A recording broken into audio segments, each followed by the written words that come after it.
এবং এই ঘটনা হওয়ার পর থেকে মনে হয় যে আরও বেশি হয়তো অ্যাওয়্যার আমি নিজেও হয়েছি যে আসলে এই যে এই ধরনের নৃশংস যে ঘটনা ঘটছে এটা রেটটা কিন্তু অনেক হাই। এই যে 4.5 লাখ কেসেস এখনো যে পেন্ডিং আমরা বলছি, আমার খালি প্রশ্ন আসে যে হোয়াট উইল ইট টেক এই কেসগুলার জাস্টিস দেওয়ার জন্য, যারা কনভিক্টেড আছে,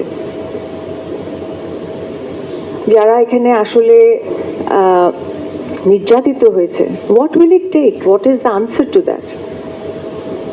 আমরা কি কেউ অ্যাকাউন্টেবল না, কেউ রেসপন্সিবল না? আমরা কালেকটিভলি বলছি যে সবাই এখানে কাজ করতে হবে। Who do I pin point, who is responsible for this? তাহলে সেখানে আমরা এখনই ইমিডিয়েটলি এটার ভিত্তিতে, যেটা অনেকেই বলেছেন, fast track investigation and justice, এটা আমাদের অবশ্যই ফোকাস করতে হবে। আমি যেহেতু নাম্বারস নিয়ে কাজ করি, আমাদের কি কোনো ন্যাশনাল চাইল্ড অফেন্ডার রেজিস্ট্রি আছে? Do we have it? If not, let's make one, যেটা অলরেডি আমি জানি যে কারা এই ধরনের অফেন্স করেছে, এবং সেটা পাবলিকলি আমরা জানাবো, ছবি দিয়ে, তার ডিটেল দিয়ে, যে কেউ citizen will get access to that. আজকে হলো এআই এর যুগ, আমরা বলছি যে আমরা একটা ন্যাশনাল মানে সিঙ্গেল আইডি দিব আমাদের সিটিজেনকে, সব কিছু নিডস টু বি ইন্টিগ্রেটেড। তাহলে সেখানে আমরা কিন্তু অনেক কিছু প্রেডিক্ট করতে পারি, অনেক কিছু অ্যানালাইজ করতে পারি, but the data has to be there. যে কথাটা বললেন যে 4.5 লাখ যেগুলো আছে রেজিস্ট্রেড যে কেসেস, আরো এর যেটা রেজিস্ট্রি হয়নি সেটা আরো অনেক বড়।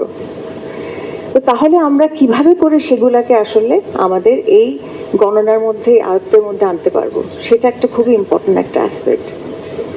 আরেকটা জিনিস আমি একটু বলবো, আমি জানি এখানে অনেকে আছেন যারা চাইল্ড রাইটস প্রোটেকশন, অ্যাডভোকেসি এগুলো নিয়ে কাজ করছেন। আমরা সবসময় বলি যে আমাদের ছেলে মেয়েদের, শিশুদেরকে স্পেশালি অ্যাওয়্যার করতে হবে, ব্যাড টাচ গুড টাচ আমরা বলি, এবং বলি যে তাদেরকে জানাতে হবে কিভাবে করে, আমাদেরকে জানাবে, বড়দেরকে বলবে, রাইট, যে সোর্সটা কি হবে।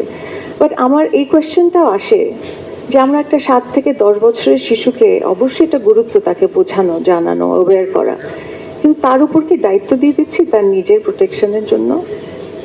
এটা কি যথার্থ? এই প্রোটেকশনটা তো আমাদের দেওয়ার কথা সমাজ হিসাবে, জাতি হিসাবে। তো এটা কিন্তু একটা ক্রিমিনাল ইস্যু না, এটা একটা ফ্যামিলি থেকে হচ্ছে, এডুকেশন সিস্টেম থেকে হচ্ছে, ইনস্টিটিউশনাল যে গ্যাপ